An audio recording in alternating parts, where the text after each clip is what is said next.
understood the inmate, but I didn't understand the bond. We didn't have no bond, nothing. And I was just kind of puzzled, like, why is this happening? And we crippled a lot of horses over things. Yeah. And I knew we crippled them, but how could we get this softened down here, boys? Yeah. So that was the problem there. So as I looked at that, and one morning I told the boys, I said, we just brought in a semi-load of new horses, 32 head to a load. And we let them set in the big corral, kind of like yours out here, and these like this. We'd set them for about 4 or 5 days, leave them sit down, we feed them a little hay in there. And then we decide to pull out what we want and then start working them. So I told the guys, I said, let's start a new bunch of horses and we'll get them started. So they went down hooping and hollering and open slamming gates, and them horses, when they hit that alley, they were coming full speed, wide open, down the alley, and everybody was slamming gates and shutting this. But anyway, we killed 6 head of horses before noon. Wow. Just broke the necks, just boom, just good grief. Right, like, and that finally hit me like, wait a minute here. Yeah. Hold it. And that's what, when that happened, I think the old good Lord was saying, Mike, I think there's another better way of doing this. Yeah. I had to have that in front of me to see the changes. Yeah. Something had to happen. So when that happened, I got to thinking about horses, and then I thought about, wait a minute, the inmates has got to be causing these problems. It's not the horse. It's the way we handle them. There's something here that we're missing. So I started to develop a level system. And the level system was,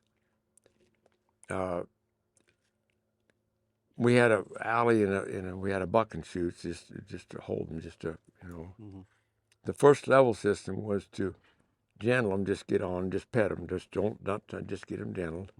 That's level 1. With the first time level inmate, the first time the inmate comes to the honor farm, he was on level 1.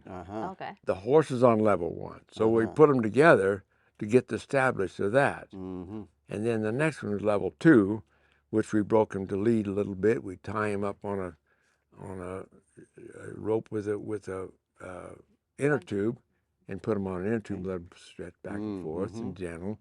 And level 3 was to saddle them and snaffle them. And level 4 was to ride them. Okay, so we set that up. And when I set that up and told the inmates how this is going to work, it basically, they just resisted. They said no. They weren't used to that structure. No, they didn't have a structure. Yeah. And so we went through a wrestling match with that. With those inmates, their mind wasn't wouldn't structure anything that you and I are doing. Okay, so it was really hard for them to even think of a level system, to even proceed it. And a lot of them threw up their hands and went and found something else, a yard crew, and not all of them, but a lot of them did. And the ones that stayed, I was on them right now, just like you did with yours. If he turned away and walked away from this thing, now get back over here, Billy. Right here's where we want you. We want you to stay right here. Yeah. Right here. Don't. That's what we ask you. Yeah. Exactly what you're doing with these horses. I treated the inmate almost exactly what you're doing. Stay in structure. Stay here. Yep. That's good. Right here. Yeah. Right here. Yep. And over about 6 months or 2, it become more like, okay, now we got it. Okay. Yeah. And of course we had new inmates coming in, and they didn't know anything but a structure. See, so we took the old inmates, kicked them out, gone, and whatever, and put in a whole new structure. So each time that they come in, new inmates come in, they had a structure to follow, and the other inmates would help them follow. This is what we're talking about. So the thing kind of really started taking right, and it really worked. Wow. So if we got into a bind of a level 2 horse, we got him out of level 1. You could walk up and pet him. We could walk up and put a halter, and maybe lead him a little bit, and then we'd move him to 2. So sometimes it would happen that we'd move the horse too fast and put him in level 2. Or sometimes we'd move the inmate too fast and stick him up there. So we'd say, wait a minute, let's put that horse back to level 1. Billy Joe, you better come back to number 1, start over. Oh, I love it. Yep. See, so we had him, so he couldn't get away from us. He couldn't, the level, he thought he knew it all level 1, so I can do, I'm so good, let me do this. No, Billy, you got to go. Well, I think I'm, now stay right here a little bit. Yep. And that really helped the inmates really establish a core of guidance. They never had guidance before. No one ever taught them nothing. They just that's what committed the crime. They just, don't tell me, I'm going to do it anyway. So we stopped that. And as we stopped that, we created more of a structure. Like Mike says, I can't go up there, and I got to go back to level 1, and I don't know why I'm doing it. Well, let him figure it out here. Give him Brings the an time. awareness, I feel like, of quality that they probably hadn't paid attention to before. Yeah. So then he had to go back and establish himself to be able to be in level 1. So he knew the difference here. Yeah. And teaches them to orient themselves to the circumstance versus assuming that they are the center and they're going to move everything else forward with them. Is that they have to have an awareness of themselves within that space. But a lot of them, and once it got to going, it just fell together, just like clockwork. I mean, they just loved it. They just couldn't get enough of it. They just wanted more of that more of that right. And boy, some of them become really, really good horsemen. I mean, boy. Wow. And so the level 4, all of them, the goal was, after about 2 years now went on, and it got to really going good.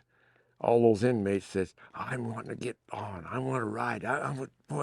I train this. I'm going to get this on. You know, so that was their big goal before they get out. By that time, they're ready to go into time. So that was their big goal, to train and get on. But a lot of them didn't make quite that far. But did you find that, like, people that weren't in the program wanting to get into that program, was there almost like a waiting list? Yeah. It got so popular that in the Rollins Penitentiary, that the word got out. Whenever you get up there, go to Horse Hill. Go to Horse Hill. That's the best. That's awesome. I don't have to wash dishes. Go up there. Mow lawns. And stuff like that. So it was a big thing, And so, and the warden was really good to work with. Sometimes we'd get a tough guy that's been in prison for 15, 20 years, doing it a long time, and his point system they go on a point system. So when they get to a certain point, number 5 or 6, they have to get him ready, prepared to get out, because they can't hold him any longer. He's done his time, okay?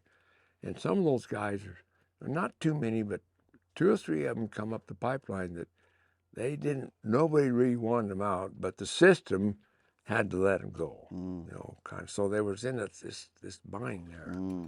And I can remember we always have a Monday morning meeting, and all of us supervisors get together and hash out what we're going to do and where we're going, this and that. And the warden come in there, and he said, we've got a fella coming out of Max that he said that he's a tough guy, and he said, we don't know for sure what we're going to do here. And he was kind of looking for a supervisor. He said, well, I'll take him. And he said, would you take him, Carpenter? No, I don't want him, no way. Well, this little captain, little guy, let's give him Mike. That'd be good. He'll like him. And I thought, bring him on. Let's have him. Let's see what he's made of. That was a challenge. You're that tough. Let's see how tough you really are. Because we had the horse for you. We got lots of them for you, boy. Come on, try me out. So that was a big laugh. And he's part Indian, and he had tattoos from his jawbone to his ankles, not very big. He had a stick about the size of your finger run through his nipple here. And that was a tradition of the Indian tribe. And I asked him about that when he come up there. He come up the hill and all excited. And when they come out of prison and give them a little freedom, it's like, oh, they're kind of like, I don't know if I can handle this. I'm supposed to be locked down. So it takes them a little while to focus on things. And I had to kind of learn that, a little bit. So when they come up to the hill, we call it Horse Hill, the first time, I don't give them they don't get horses. That's out. They learn to feed. They learn to clean pens. They learn to be responsible to help clean up the manure around everything. And I let them kind of fall in and give them a real light, just a smooth, And then I kind of watch and see if they're cleaning, or some of them go up and really say, oh, I can clean in about 3 or 4 pits full of manure. Like, I don't want no more of this. I want the horses. Why am I doing this when these guys are working horses? I'm ready. Like, no, you're not. Yeah. You're not. No, just stay calm here. And that goes that structure. Yeah. But you have to understand, they don't understand, why am I cleaning manure? And I'm ready for a horse. Yeah. See? So I have to ask them some questions. The first question I asked, how long you been here? Oh, I just got here about 4 days ago. I said, you know how long this guy's been out here leading this horse around here? No. I said, he's been here 2 years. Can you do his job? Oh, I don't know. I think so. No, you can't. See with the point I'm making? Yeah. So they have to understand that. Yeah. They just can't jump up and say, well, Joe's leading and I'm ready. Yeah. So if you can get him to understand the points that you're after, and give him a structure to follow that, and then I said, well, you'll be up there, you'll be okay, and encourage him from this point to there. You'll be all right. Just stay where you're doing. You're doing a good job here cleaning manure. Don't worry about it. You'll get there. There's a process. Yeah. And that takes a little bit of, for them, it takes a little bit of manners and knowing that it's going to get better if you just work at it here. Yeah. And that was a learning process. But anyway, this particular guy that came up, he come up to the hill, and I was sitting in the office, and he comes in, opens the door, pretty brump, pretty square, and he said, I just come from Rollins off the max unit, and he says, I'm really glad to be here, and I'm going to get out. I said, well, good. I said, I think you're all right here. Yeah. And he went on and on about how it was and how he was and how he did it and what he did. I don't know, he killed a couple guys on the res, and what he was trying to do is intimidate me. I killed the guy on the res. I killed this, and I done 30 years, but I did it. Yeah. So what? Okay. Do you know who you're really talking to here? Yeah. I'm not interested in what you're doing. You better be interested in what I'm going to do. Yeah. See the difference? So he come in to intimidate me, to get his power, so he could have power. Okay? And that's the hardcore guys, that's what they want to do, is to get me to understand that you leave me alone and I'll do it. Yeah. Okay, so we have to break that pattern. We have to break that mentality pattern. Okay? So when he said that, I said, you ought to feel pretty comfortable for yourself. You ought to feel proud of yourself about that. Well, he had it coming. Yeah. See? I said, okay. So I kind of dropped the conversation. And we put him on the crew. We put him on the feeding, and he done. He worked, good worker, and he minded his business well. And he's doing, he kind of fell in line pretty well. And so we put him on level 1. We don't do it every day. We just, depends on the inmates how we come in. So we had a bunch of new guys come in, getting started, pull them off the hay crew, off the feeding and cleaning. I said, you guys are kind of ready for level 1. I said, let's go see if we can. Oh, yeah. So I was all excited, about 7 or 8 guys, new guys. Got them off the hay crew. We had another crew coming in, blah, blah. and he was in that crew. And what we'd do, we'd run an alley. We'd put in about 4 or 5 head of horses, never been touched. And we got it slowed down where we just ease them in, put them in the alley, put them in the buck and shoot, and then we just let them, had 2 shoot, buck and shoot, and then had a lay down table for problems if we had the doctor one or something. We'd put these in the chute, and then we would line the boys up like ducks and have them just walk up to the chute, and then not to touch nothing. Just walk up, look, and walk back. Don't touch nothing. So we do that until this horse was really basically, he was so afraid. I mean, you could just put your hands up. He just, no, I'm going to die, you know. So we done that 4 or 5 times. And then pretty quick the next day, we'd walk up, put your hands on the chute. Don't touch him.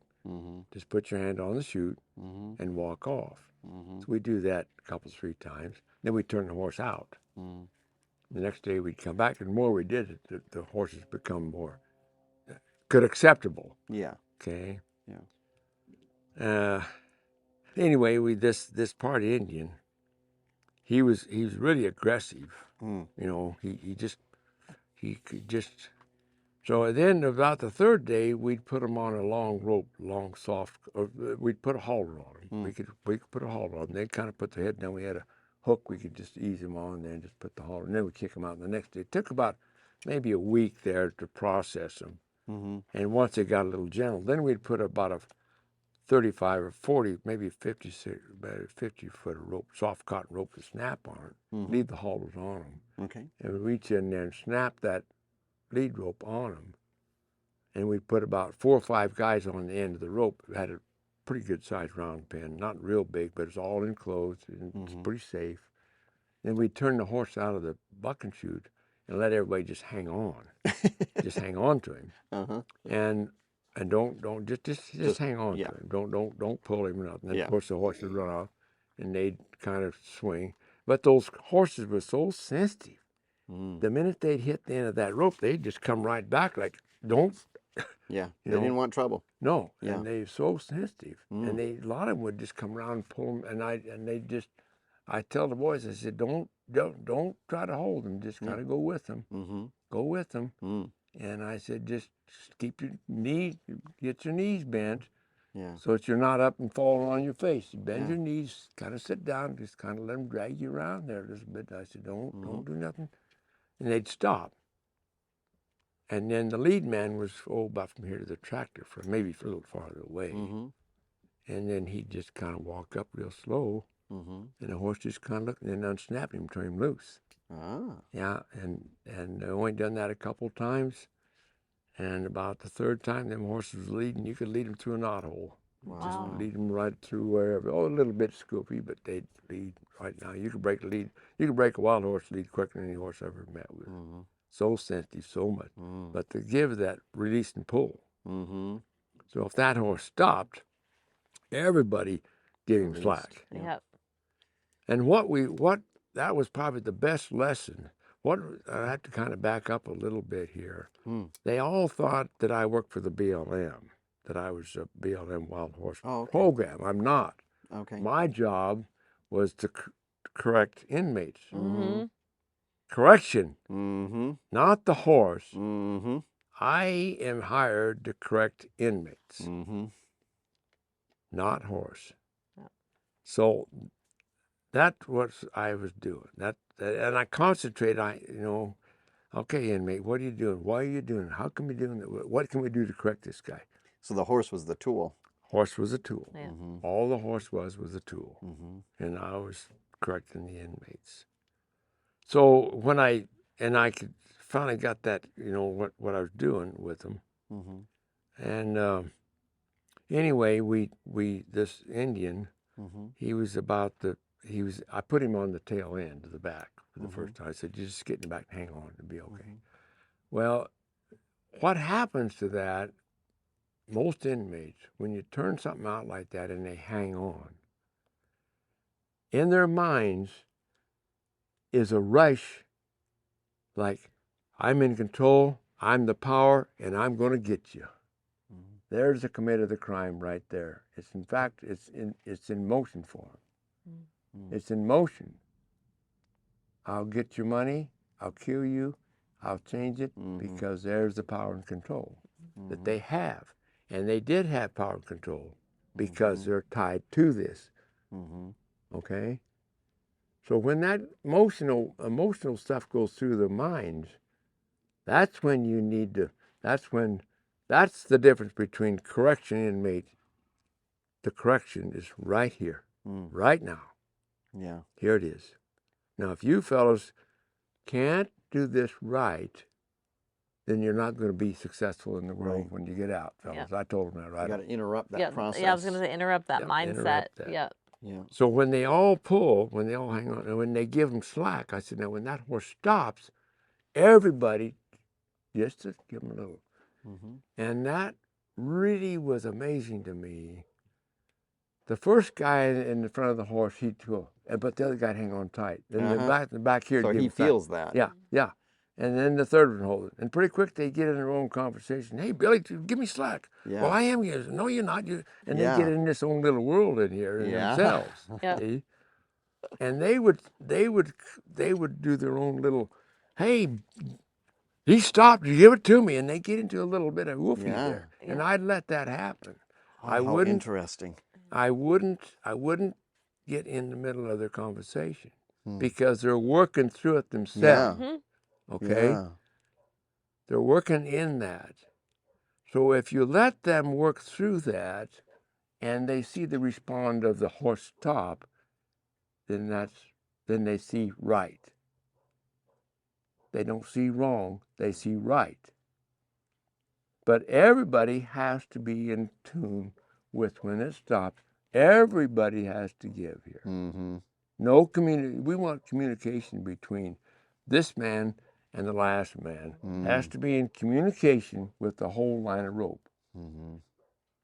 So if that's happening, if we can get them all into line and they talk about it and it's easy, then they're on their way to see better things. Not wrong things, better things.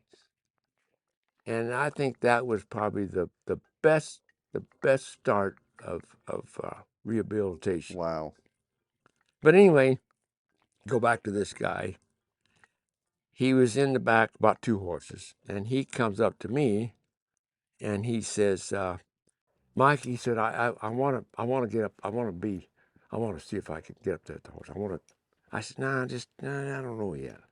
So we done about 2 or 3 more horses, and I could see him kind of giving, kind of right, you know. And so he come back. He said, "I'm ready to get up there in the front. I want to turn one of these horses loose." And I said, "Okay, all right, okay." So we let this horse out. Pretty nice horse, pretty stout, about 3-4-year-old colt. And he was in the front. And this horse come out and kind of powered him around. I mean, he was pulling him around pretty good. And when he was doing it, this Indian was kind of down, kind of like a lion getting ready to creep on a mouse or a cat creeping on a mouse. Like, you know how they, and I could see him creep down. And this horse kind of walking around, he's like this. And the horse stopped. And he just started creeping up this rope like this. And I hollered at him. I said, hey, get back. Because I thought he was going to get struck. He just kept like this. And I thought, man. So I run over there real fast. I had a flag and a whip, and I slapped him on the leg. Hey! And when I slapped him, he just turned loose and looked right at me and come right to me, just like, "You son of a gun, you." And I see him coming. And I turned and walked, and there was a little bit of escape gate out of the round pen. And I went around that round pen, and it was all enclosed. And I went around it. And I got away a little bit, and I see him out and looking for me. He was looking for me. The inmate one? Yeah, this Indian. This Indian that was telling you about, that they didn't know what to do with him. He was looking for you. So you see the mindset. was there. And in his mind was to kill. That's what it was all about. So I learned a lot from him, from that emotional thing. So I just walked around, and by that time it was all lunchtime, so they all gathered up. He kind of cooled down. He walked around, couldn't find me, and I just kind of messed around a little bit. So after lunch, here he come. He come back, and he come in the office, and he just shook his head and just sat down. Yeah. And he said, I don't know what happened. I don't know what happened. Wow. He said, I just lost it. He said, I lost that. Yeah. And I just real quiet with him. I said, well, those things can happen. Yeah. But I said, you're going to have to learn to control that. Yeah. Before you get out of here, you're going to have to learn to control that emotions over. Because I said, if you don't, you'll be in life or prison. You'll be there forever. Yeah. I don't want to go back, Mike. I don't want that. I said, well, you'll be all right. And I like to work with him some more because he was really wanting to do things right. Well, what happened, that he got to looking his head up and looking around in the inmates or in the officers, the female officers. He was checking them out, like, hey, here I am, So they thought, boy, we better not. So he sent him back. Yeah, that's why. Wasn't from a Yeah. But he was just so much rattled. Yeah. So they sent him back. I don't know if he ever got out or not. But Wow. that was an interesting guy there. That is fascinating. That was the thing. That's amazing insight into the cognitive psyche. process. Of what you were noticing in them in that particular circumstance, and how teaching them to release when every part of them is wanting to just conquer is a really powerful tool to teach them to just interrupt that process. Right. Yeah. A fascinating thing to me that stood out was so much when we were working with people and horses, it's always one person in the horse, and there's always that interaction going on. And this idea of having multiple people working with one horse and them having to work as a group, wow, that's a powerful teaching tool too. Yeah. Especially in terms of teamwork and camaraderie. And wow. But I'd never, some guys, they get glued in on one horse. And I love it. But I keep changing. Like we'd have maybe on level 2, we'd have 15 head of horses. We'd have 7 guys or 8 guys on level 2, but they all had to work that 7 head. They couldn't just pick their own horse. So you guys all work them, and that helped them from gluing on one particular thing, and just staying there, because they get in their own little world and thinking, and they are good, but they never expand their mentality, limited of what they could do to this horse. Okay, if you can pet this horse on the shoulder, then try this horse. Oh, no. Yes, try it. Yep. So that expanded their thought pattern over to this horse here. So I made them change. I keep them changed back all the time. They never get glued on one horse. I'd walk out in there and they'd have them all tied up. Them level 2 horses. And they were pretty gritty, And them guys be walking around, they have all them horses tied up. And one guy in the middle around crying, here comes Mike, everybody. You better find some horses. And they knew exactly what it was, And that was it. And they'd laugh, they thought, they liked it. They liked to do it, And go ahead. Well, I was going to say, do you feel that having them work with multiple horses in the same manner, meaning using the same behaviors and mechanisms, but doing it with multiple horses, would help them then transfer those skills to non-horse scenarios? Definitely. So that they didn't get so focused on, oh, this is my relationship with this particular horse, and that's it. Right. Like when that horse is no longer in the picture, all of that goes away. It's like, no, this is working because of what you are doing with yourself. Right. Yeah. And you can be that person, whether you're working with this horse, or that person over there. That person. Yeah. This concludes part 2 of Getting to Know Mike Buchanan. Please stay tuned for part 3. Thanks for listening to Hoofbeats on Main Street podcast. If you would like to submit questions or short videos for review, our email is hoofbeatsonmainstreet@gmail.com. This podcast is a product of Care for Horses Foundation. You can find Care for Horses Foundation on Facebook and at careforhorsesfoundation.org.